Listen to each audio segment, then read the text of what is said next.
അസ്സലാമു അലൈക്കും വറഹ്മത്തുള്ളാഹി തആല വബറകാതുഹു. ഷാമിലിന്റെ പിതാവ് ഒരിക്കലും ഈ കാര്യം അറിയുന്നില്ല.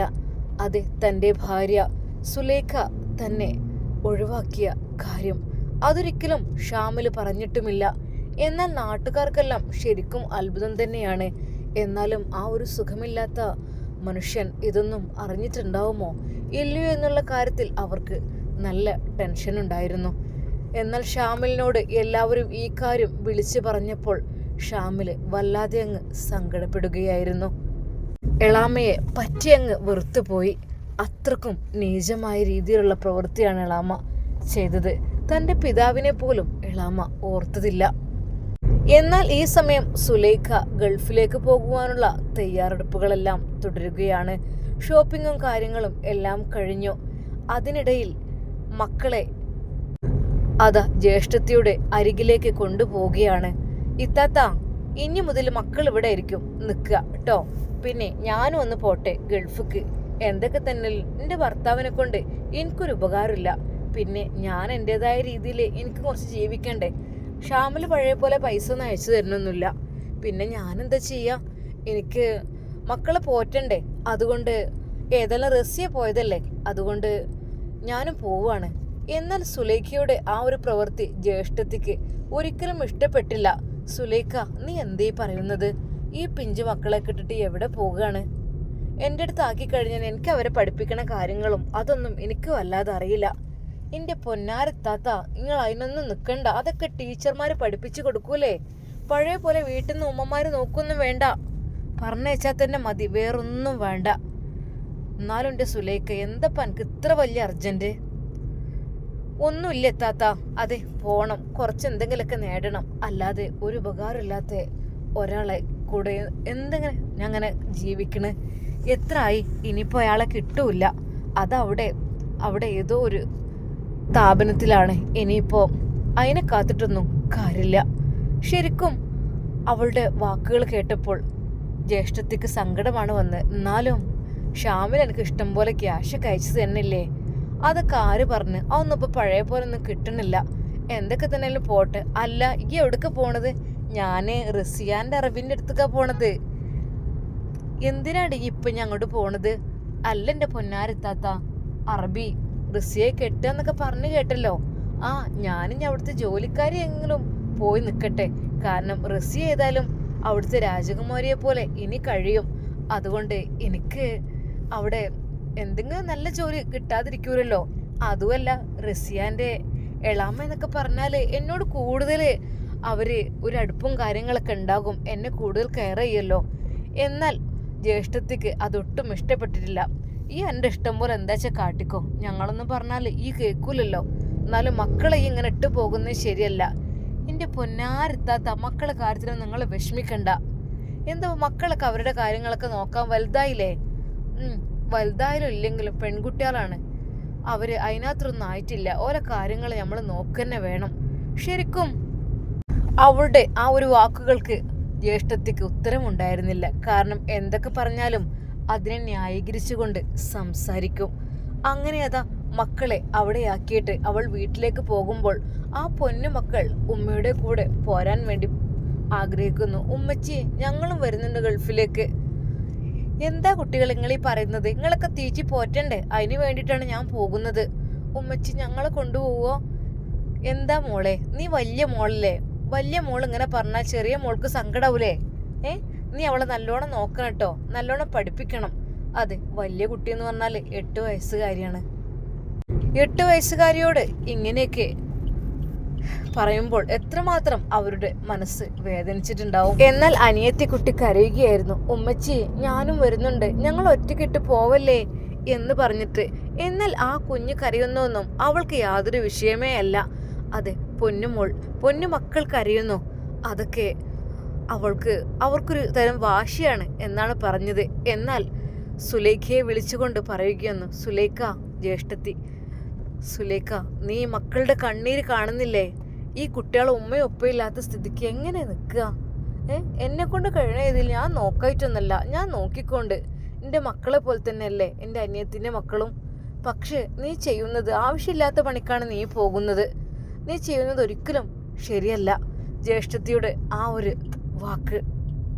ഇത്താത്ത, ഞാൻ നന്നാണ്, നിങ്ങൾക്ക് പറ്റൂല, അതാണ് നിങ്ങളെ സ്വഭാവം. എന്നാൽ ഈ സമയം ജ്യേഷ്ഠത്തി ആ കാര്യം അറിഞ്ഞിട്ടില്ലായിരുന്നു. അവളുടെ ഭർത്താവിനെ ഒഴിവാക്കിയ കാര്യമൊന്നും. പക്ഷെ ആരൊക്കെയോ അത് പറഞ്ഞ് കേട്ട ആ നിമിഷം ഞെട്ടിപ്പോകുകയായിരുന്നു അവൾ. അതെ, എന്താണ് ഈ സുലേഖക്ക് ഭ്രാന്തുണ്ടോ? ഓൾക്ക് എന്തിന്റെ കേടാ? എൻ്റെ റബ്ബേ, ഈ കുട്ടികളെ പിതാവല്ലേ, ഒന്നുമില്ലെങ്കിൽ അങ്ങനെ ചെയ്യാൻ പാടുണ്ടോ?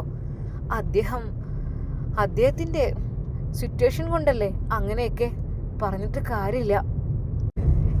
ഇത്താത്ത, അങ്ങനെയൊക്കെ പറഞ്ഞിട്ടും അവൾക്കൊരു പ്രശ്നമില്ലായിരുന്നു. സുലേഖ പോയപ്പോൾ അവരുടെ മനസ്സിൽ എന്തൊക്കെയോ ഒരു വിഷമങ്ങളും കാര്യങ്ങളും. എന്നാൽ ആ സമയം തന്നെ റസിയക്ക് നേരെ വിളിക്കുന്നു. ഫോൺ ബെല്ലടിക്കുന്നു. അറബി വീട്ടിൽ റസിയ തുടക്കുകയായിരുന്നു. തൊട്ടടുത്തായിട്ട് അതാ അറബിയും നിൽക്കുന്നുണ്ട്. അവൾ ഭയത്തോടു കൂടി അവിടെ തുടക്കുമ്പോൾ അറബി നോക്കുന്നുണ്ട്, വൃത്തിയാകുന്നുണ്ടോ ഇല്ലേ എന്നൊക്കെയായിരിക്കും എന്ന് കരുതിയിട്ട് അവൾ നല്ല രീതിയിൽ അവിടെയെല്ലാം ക്ലീൻ ചെയ്യുന്നുണ്ട്. എന്നാൽ ഈ സമയം അതാ ഗദ്ദാമ പറയുന്നു, റസിയ, എൻ്റെ ഫോണിത് ബെല്ലടിക്കണേ. പിന്നെ ഡ്യൂട്ടി സമയത്തൊന്നും ഫോൺ എടുക്കാനോ ഉപയോഗിക്കാനൊന്നും പാടില്ല കേട്ടോ, അത് ആദ്യം തന്നെ പറഞ്ഞേക്കാം. ഗദ്ദാം അത് പറഞ്ഞപ്പോൾ എന്നാൽ അറബി പറഞ്ഞത്, നീ എടുത്തോ മോളെ റസിയ, ഫോൺ എടുത്തോ എന്ന് പറഞ്ഞ് അയാളുടെ ആ ഒരു നല്ല വാക്ക്. അങ്ങനെ അതാ അവൾ ഫോൺ എടുത്ത് സംസാരിക്കുന്നു. എന്നാൽ അത് കേട്ടപ്പോൾ ഗദ്ദാമക്ക് ദേഷ്യമാണ് വന്നത്. എനിക്കതൊന്നും പറ്റൂല, ഡ്യൂട്ടിക്കിടയിൽ ഫോൺ എടുത്ത് സംസാരിക്കുക അല്ലെങ്കിൽ വീഡിയോസ് കാണുക, അതൊന്നും എനിക്ക് പറ്റൂല. ഇവൾക്ക് എല്ലാം പറ്റുമല്ലോ, ഇതിപ്പോൾ എന്ത് സംഭവം? എന്നാൽ ഈ സമയം റസിയ ഫോൺ എടുത്തു. ഹലോ, ആ ഉമ്മയാണല്ലോ. ഉമ്മ, അസ്സലാമു അലൈക്കും. വലൈക്കും അസ്സലാം. ആ മോളെ, പിന്നെ എളാമ അങ്ങോട്ട് വരുന്നുണ്ടല്ലോ അല്ലേ? ആ എളാമ എന്നോട് ഇങ്ങനെ ചോദിച്ചറിഞ്ഞിരുന്നു. അപ്പം എന്നോട് ചോദിച്ചു നോക്കാൻ പറഞ്ഞു, ഇവിടെ ഒഴിവുണ്ടോ എന്നൊക്കെ ചോദിച്ചു നോക്കാൻ. അപ്പം ഞാൻ അറബിയോട് പറഞ്ഞപ്പോൾ എന്നോട് അറബി പറഞ്ഞു, ആ അത് മോളെ എങ്ങനെ വേണം, നിന്റെ കുടുംബക്കാരല്ലേ, കൊണ്ടുവരുന്നതിനുള്ള സന്തോഷമേ ഉള്ളൂ എന്നാണ് പറഞ്ഞത്. ഓ, അപ്പം അങ്ങനല്ലേ, എന്നോട് നേരെ വിളിച്ച് കാര്യങ്ങളൊക്കെ പറഞ്ഞ് സെറ്റാക്കിയേക്കണ്. അതെ, അപ്പോൾ വിസയും കാര്യങ്ങളും അതൊക്കെ ഇനി ഇവിടെ നിന്നിട്ട് അടിക്കും, തൽക്കാലം വിസിറ്റിങ്ങിന് എന്നുള്ള രീതിയിൽ അങ്ങനെ വരികയാണെന്നാ പറഞ്ഞത്. ആയിക്കോട്ടെ. അല്ലുമ്മ, അപ്പോൾ മക്കളെന്താ എൻ്റെ അടുത്താക്കി പോന്നിക്കണ്? മക്കളെ കാര്യം ആലോചിക്കുമ്പോൾ പാവാണ്. കാരണം മക്കൾക്ക് എന്ന് വെച്ചാൽ ഓലെ ഉപ്പയില്ല ഉമ്മയില്ലാത്തൊരവസ്ഥ. മക്കളെ ഞാൻ നോക്കും, അതിനൊന്നും എനിക്ക് കുഴപ്പമില്ല. പക്ഷെ മക്കൾക്ക് പഠിക്കാനും എന്തിനൊക്കെന്നുള്ളത് അതിനെക്കുറിച്ച് എനിക്ക് ഒന്നും അറിയില്ല മോളെ. എന്തെങ്കിലും ഒന്ന് പറഞ്ഞു കൊടുക്കാനും ഒന്നും കഴിയൂല. ചെറിയ മക്കളല്ലേ, ചെറിയ മക്കളാകുമ്പോൾ അതിൻ്റെതായ രീതിയിൽ നമ്മൾ അവരെ ശ്രദ്ധിക്കണ്ടേ? പാവം മക്കളല്ലേ. അപ്പോൾ പിന്നെ ഞാൻ നോക്കിക്കൊണ്ട്, അല്ലാതെ എന്താ, പെറ്റ തള്ളക്ക് വേദന ഇല്ലെങ്കിൽ മൂത്തമ്മയായ എനിക്ക് വേദന ഉണ്ട്, എനിക്ക് സഹിക്കൂല. മക്കളിട്ടിട്ട് ഓള് പോണൊക്കെ ആലോചിച്ചിട്ട് വല്ലാത്ത സങ്കടം. അല്ലുമ്മ, എപ്പോഴാണ്? അതെ, നാളെ രാത്രിയാന്നൊക്കെ പറഞ്ഞ് പോയിക്കണേ, കുട്ടികളെ ഇവിടെ ആക്കിയിട്ട്. ഉമ്മ പോകുന്നില്ലേ? ഞാൻ പോകണമെന്നില്ല മോളെ. എങ്ങനെയാന്ന് എനിക്ക് മക്കളെയും കൊണ്ട്, മക്കൾക്ക് സഹിക്കുമോ? അവർക്കത് വല്ലാത്ത വിഷമാണ്. എൻ്റെ പൊന്നുമോളെ, മറ്റൊരു കാര്യം മോള് അറിഞ്ഞോ? എന്തുമ്മ, എന്ത് കാര്യം? അല്ലേ, ഷാമിലിൻ്റെ ഉപ്പയെ ഓൾ ഒഴിവാക്കിക്കണ് എന്നുള്ള കാര്യം. ശരിക്കും റസിയ ഞെട്ടിപ്പോയി. ഉമ്മ, ഞാൻ എന്തേ കേൾക്കണത്? അതേ മോളെ, സത്യമായിട്ടും അതെ, ഓൾക്ക് ഒറ്റയ്ക്ക് ജീവിക്കാൻ വേണ്ടിയിട്ടും ഗൾഫിലേക്ക് പോകാനൊക്കെ വേണ്ടിയിട്ട് അങ്ങനൊരു ഭർത്താവൊക്കെ ഉണ്ടാകുമ്പോൾ തടസ്സമാണ് എന്ന് കരുതിയിട്ടായിരിക്കും മക്കൾ ഏതായാലും ഇവിടെ ആക്കി. അദ്ദേഹമാണെങ്കിൽ അവിടെ ആ സ്ഥലത്തുമാണ്. അപ്പോൾ പിന്നെ ഓൾക്ക് സ്വന്തം ഡേറ്റ് പോവാലോ, അതിനും വേണ്ടി ഓളിപ്പോൾ ഗൾഫിലേക്ക് പോകാനുള്ള തിരക്കായിരുന്നു. ഏതായാലും അതിൻ്റെ ആവശ്യമൊന്നും ഇല്ലായിരുന്നു. എന്ത് കാര്യത്തിന് വേണ്ടിയിട്ടാണാവും. ഉമ്മ, സാരല്ല, ഇനിയിപ്പോൾ എളാമ ഏതായാലും വന്നോട്ടെ. അത്രക്കും എന്തോ ഒരു വിളിയായിരുന്നു. എപ്പോഴും വിളിച്ച് കാര്യങ്ങൾ പറയലും സെറ്റാക്കലും അറബിനെ കൊണ്ട് പറയിപ്പിക്കലും. ഏതായാലും വിസയും കാര്യങ്ങളൊക്കെ അങ്ങനെ കിട്ടി. എന്തൊക്കെ തന്നെയായാലും ഇങ്ങോട്ട് പോന്നോട്ടെ, പറഞ്ഞിട്ട് കാര്യമില്ല. ഇനി ഉമ്മ ഒന്നും പറയണ്ട മോളെ. എന്നാലും എനിക്ക് വല്ലാത്തൊരു സങ്കടം. ഈ മക്കളെ മുഖത്ത് നോക്കുമ്പോഴാണ് എനിക്ക് സങ്കടം. ആയിക്കോട്ടെ, ഓളോളം ഇഷ്ടം പോലൊക്കെ ജീവിക്കല്ലേ, ജീവിച്ചോട്ടെ, നമ്മളൊന്നും പറഞ്ഞ പോലെ കേൾക്കൂല. എന്നാൽ ആ നിമിഷം റസിയ ഓർത്തു, അതെ, അന്ന് മുത്തുവിനുമായി കല്യാണം കഴിക്കാൻ പറഞ്ഞപ്പോൾ എന്തൊക്കെയായിരുന്നു എളാമ പറഞ്ഞത്? പലതും പറഞ്ഞ് അതൊക്കെ മുടക്കിയിരുന്നു. എളാമയാണ് അതിൻ്റെ എല്ലാം പിന്നിലെ. ഇപ്പൊ പിന്നെ കണ്ടില്ലേ. ഏതായാലും ഉമ്മ, ഇനി പറഞ്ഞിട്ട് കാര്യമില്ല. അങ്ങനെ അത് എളാമ പിറ്റേന്ന് വരികയാണ്. ഉമ്മ എന്തെങ്കിലും കൊടുത്തയച്ചിരുന്നോ? എൻ്റെ പൊന്നുമോളൊന്നും ഞാൻ കൊടുത്തയച്ചിട്ടില്ല. എനിക്ക് ഓളെ പോക്ക് തന്നെ എനിക്കൊരു മനസ്സിക്ക് സമാധാനം സന്തോഷമില്ല. എന്ത് കാര്യത്തിനാണ് ഓളിപ്പോൾ പോണത്? ഒന്നില്ലെങ്കിൽ ഷാമില് ഉണ്ടല്ലോ ഓൾക്ക് പൈസ അയക്കാൻ. ഇതിനൊക്കെ ഓൻ നല്ല മോനാണത്. ആ കുട്ടി എങ്ങനെയാ ചെയ്യും. പക്ഷെ എന്താ ചെയ്യാ, പെണ്ണുങ്ങൾക്ക് ഓരോന്നും തോന്നിക്കഴിഞ്ഞാൽ പിന്നെ അവർക്ക് എന്തെങ്കിലുമൊക്കെ ആവണം, എന്തെങ്കിലുമൊക്കെ ചിന്ത കൊണ്ട് പോയതായിരിക്കും. ഈ പറഞ്ഞിട്ട് കാര്യമില്ല. എന്നാൽ ഈ സമയം സുലേഖ ശരിക്കും റിലാക്സായി. ഇപ്പൊ നല്ല സുഖമായി. മക്കളാണെങ്കിൽ താത്താൻ്റെ അടുത്തും ഭർത്താവാണെങ്കിൽ ഇവിടെ ഇല്ല. നാളെ ഞാൻ പോവാണ് ഗൾഫിലേക്ക്. ആ നിമിഷം തന്നെ അതാ അവൾ വിളിക്കുകയാണ്, ഷൗക്കത്തിനെ വിളിക്കുകയാണ്. ഹലോ, എന്താ ഈ സമയത്ത്? എനിക്കൊരു കാര്യം പറയാണ്ട്. നാളെ എന്നെ ഒന്ന് എയർപോർട്ടിലേക്ക് ആക്കി തരണം കേട്ടോ. അതിനെന്താ? എന്തിപ്പോ സംഭവം? ആരെയും കൊണ്ടുവരാൻ പോവാണോ? അല്ല, ഞാൻ പോവാണ്. ശരിക്കും? അതേന്നേ, ഞാൻ പോവുകയാണ്. ഞാനും ഞമ്മക്കുണ്ടാവൂലേ ഗൾഫ് രാജ്യമൊക്കെ കാണാൻ ഒരു പൂതി. ഇനി കുറച്ച് അവിടെ താമസിക്കട്ടെ, ഇവിടെ കുറെ താമസിച്ചില്ല. അപ്പൊ മക്കളായിട്ട് പോവാണോ? മക്കളായിട്ട് പോവുന്നല്ല, ഞാൻ ഒറ്റയ്ക്കിട്. മക്കള് ഇവിടെ താത്താനെടുത്ത് നിർത്തിയേക്കണ്. അങ്ങനെയാണോ? എന്നായിക്കോട്ടെ, ഞാൻ വരണ്ട് എന്ന് പറയുന്നു. എന്നാൽ അവൾ പോകുവാനുള്ള എല്ലാ കാര്യങ്ങളും സെറ്റാക്കി. എന്നാൽ ഈ സമയം നാട്ടിൽ ഗൾഫിൽ ഷാമിലത വളരെയധികം വിഷമത്തിലാണ്. ആ നിമിഷം തന്നെ തൻ്റെ പിതാവിനെ വിളിക്കുകയാണ്. ആ വാർത്ത കേട്ടപ്പോൾ അവനാകെ വല്ലാതെ ഷോക്കായിരുന്നു. പതിവ് പോലെ ഉപ്പയെ വിളിക്കുന്നു. അവിടുത്തെ ഉപ്പയെ നോക്കുന്ന ആ ഒരു നേഴ്സ് ഫോൺ എടുക്കുന്നു. ഹലോ, ഞാൻ ഉപ്പയുടെ അടുത്ത് കൊടുക്കാട്ടോ. ഇതാ മോനെ വിളിക്കുന്നത്.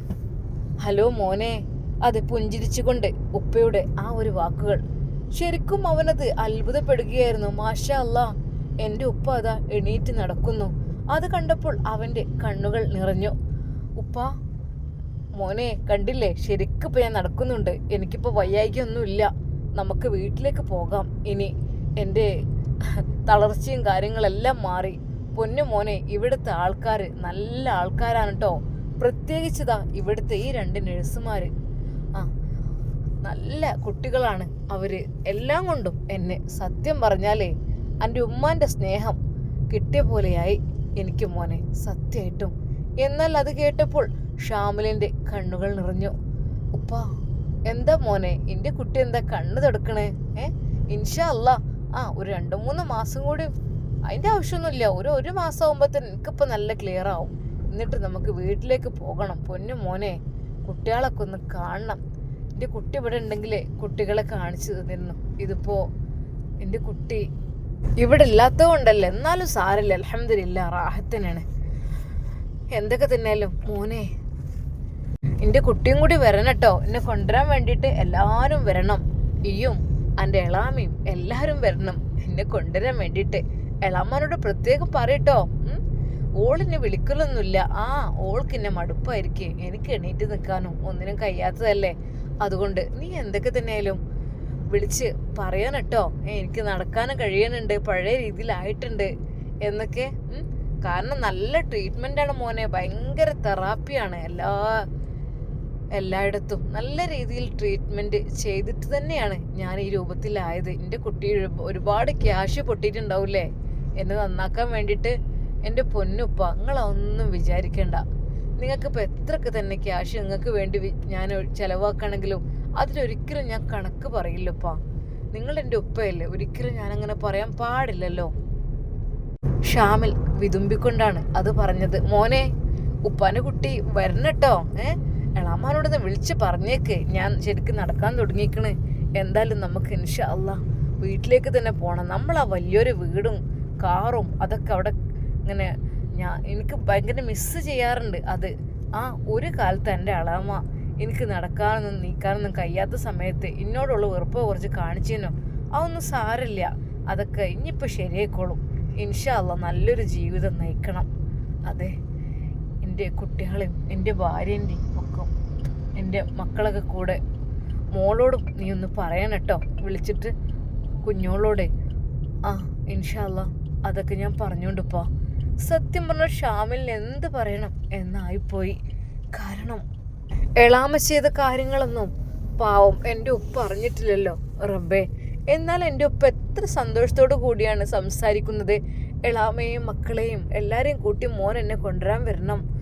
അതെ, എളാമ്മക്കൊരു സമ്മാനം കൊടുക്കണം. എനിക്കത് വല്ലാത്ത ആഗ്രഹമുണ്ട്. എനിക്ക് കഴിയാത്തപ്പോൾ എനിക്കൊന്നിനും കഴിഞ്ഞില്ല. കഴിഞ്ഞപ്പോഴെങ്കിലും എനിക്കൊന്ന് കൊടുക്കണം മോനെ. അങ്ങനെയൊക്കെ ഓരോന്ന് പറയുമ്പോഴും അവൻ്റെ കണ്ണുകൾ നിറഞ്ഞൊഴുകുകയായിരുന്നു. എന്തപ്പാൻ്റെ കുട്ടി കരയാണോ? ഏയ് ഇല്ലുപ്പ, അത് ഞാൻ എന്തോ കണ്ണിലെന്തോ. ആയിക്കോട്ടെ, എന്തായാലും സന്തോഷമായി മോനെ. മോനായിട്ടാണ് എന്നെ ഇവിടെ കൊണ്ടുവന്നത്. മോനോട് മുത്തു അല്ലേ? അല്ല മോനെ, മുത്തുവിൻ്റെ വിവരമൊക്കെ എന്തൊക്കെ? ഉപ്പ അൽഹംദുലില്ലാ സുഖം തന്നെയാണ്.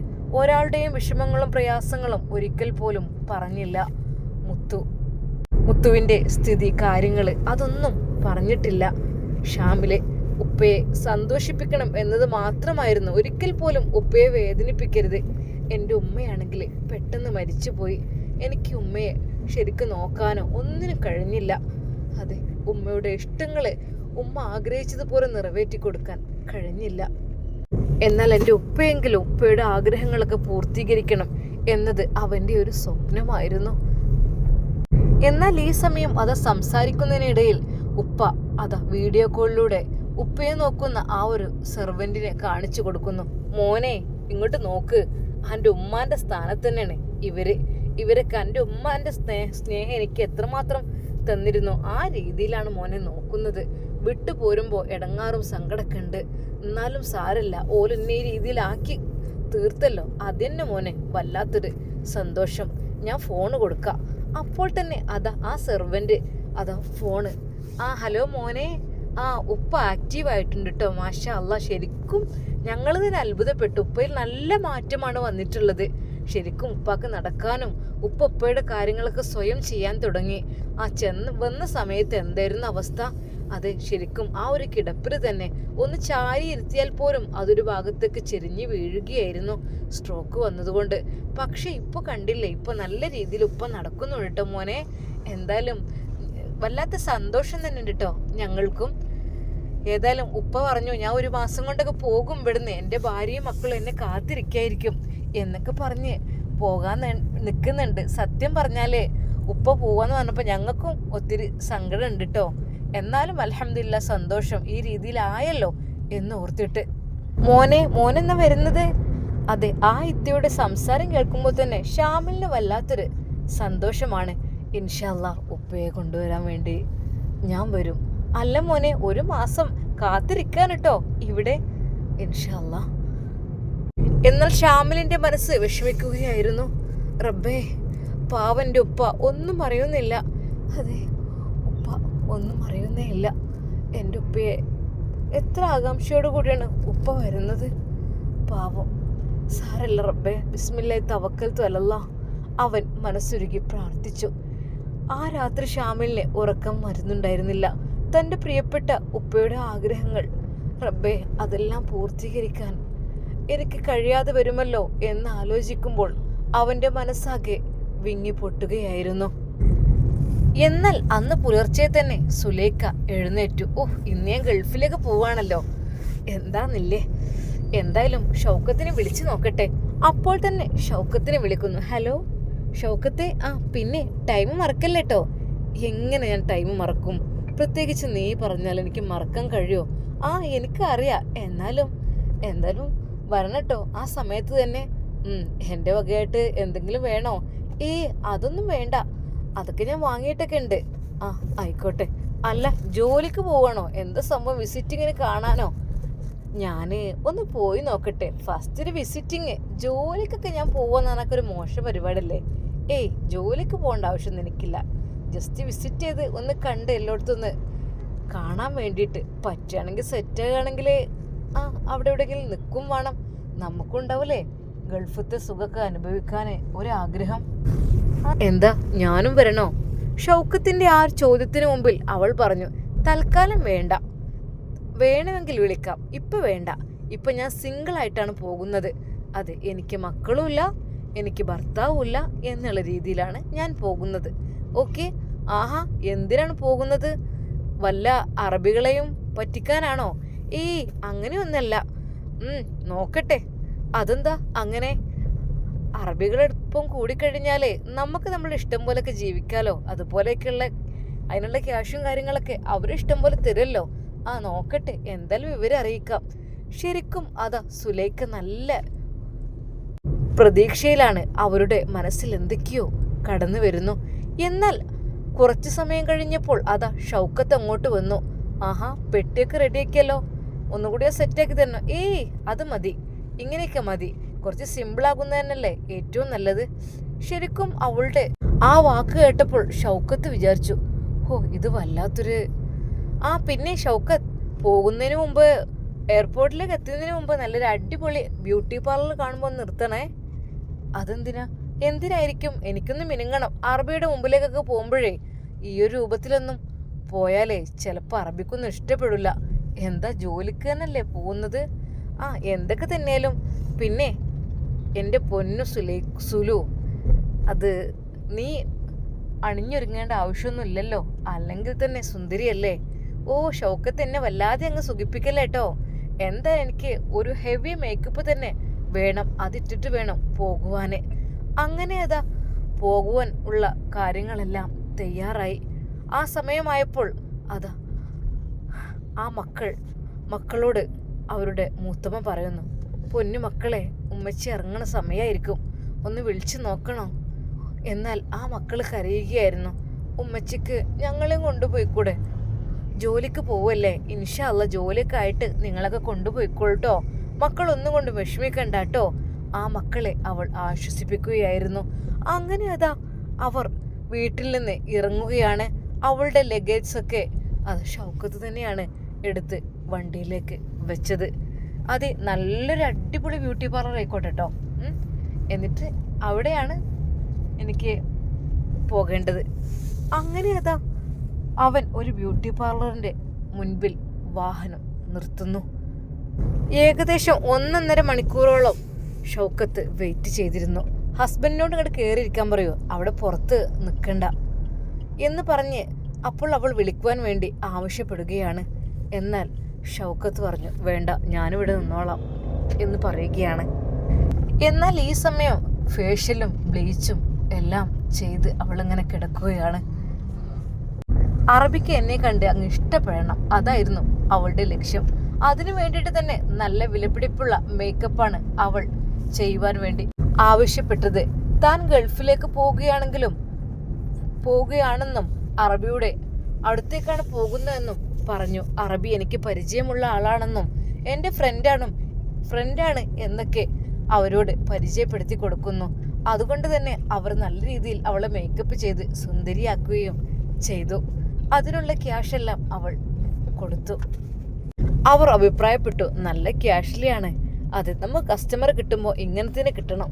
ചിലത് വന്നിട്ട് പറയും, എത്രയാണ് ക്യാഷ്, 500 ഉണ്ടോ, 750 ഉണ്ടോ, 1000 ഉണ്ടോ എന്നൊക്കെ ചോദിച്ച്. ഇവരാണെങ്കിൽ ഒറ്റ അടിക്ക് നമുക്ക് 10ഉം 12ഉം ഒക്കെ തരുന്നുണ്ട്.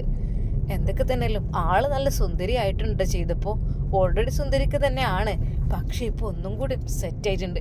ശരിക്കും ഒരു അറബിച്ച് ലുക്കിൽ ആക്കുവാനാണ് ആവശ്യപ്പെട്ടത്. അത് നമ്മളങ്ങ് ആക്കി കൊടുക്കുകയും ചെയ്തിട്ടുണ്ട്.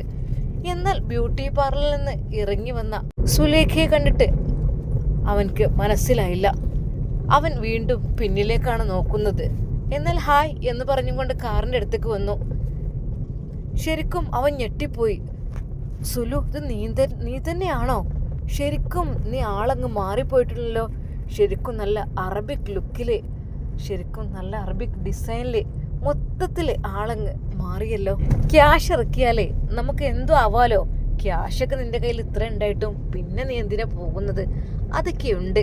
അത് അറബിക് ലുക്കിൽ ഇറങ്ങി വന്ന് അവൾ നേരെ കാറിലേക്കിരുന്നു. അങ്ങനെ അതാ അവർ എയർപോർട്ട് ലക്ഷ്യമാക്കിക്കൊണ്ട് പോവുകയാണ്. സുലു, എന്തെങ്കിലും കുടിക്കാൻ വേണോ?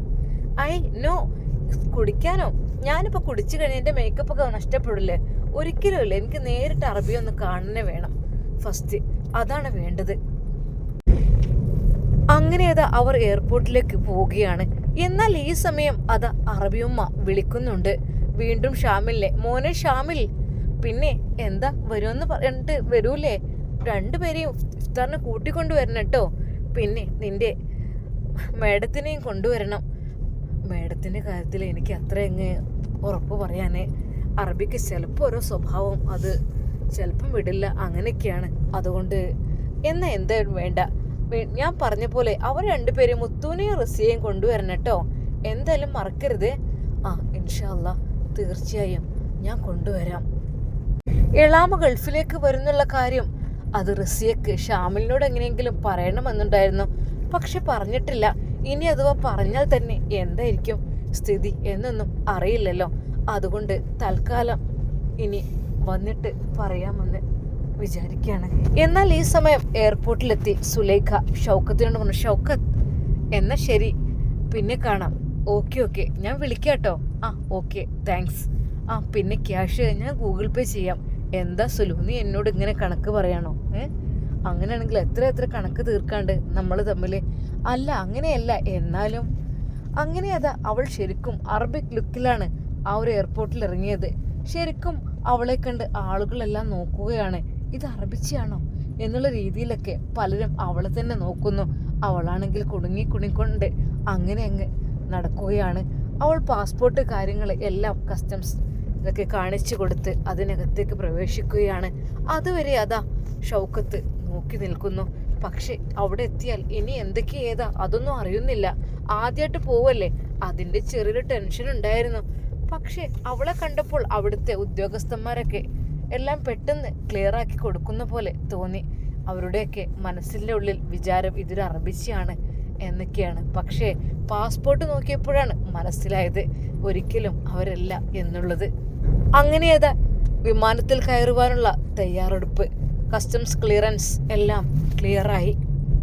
അല്പം ഭയവും പേടിയും ടെൻഷനും ഉണ്ടായിരുന്നു അവർക്ക്. അവരതാ നേരെ വിമാനത്തിനകത്തേക്ക് കയറുവാൻ വേണ്ടി കാത്തു നിൽക്കുന്നു. ഇൻഷാ അല്ലാ നമുക്കിതിൻ്റെ ബാക്കി ഭാഗം നാളെ കാണാം. എന്തായിരിക്കും സുലൈഖ അറബിയുടെ വീട്ടിലേക്ക് എത്തുമ്പോഴുള്ള അവസ്ഥ നമുക്ക് കാത്തിരുന്ന് കാണാം. അതുവരേക്കും എല്ലാവർക്കും അസ്സലാമു അലൈക്കും വറഹ്മത്തുള്ളാഹി തആല വബറകാതുഹു.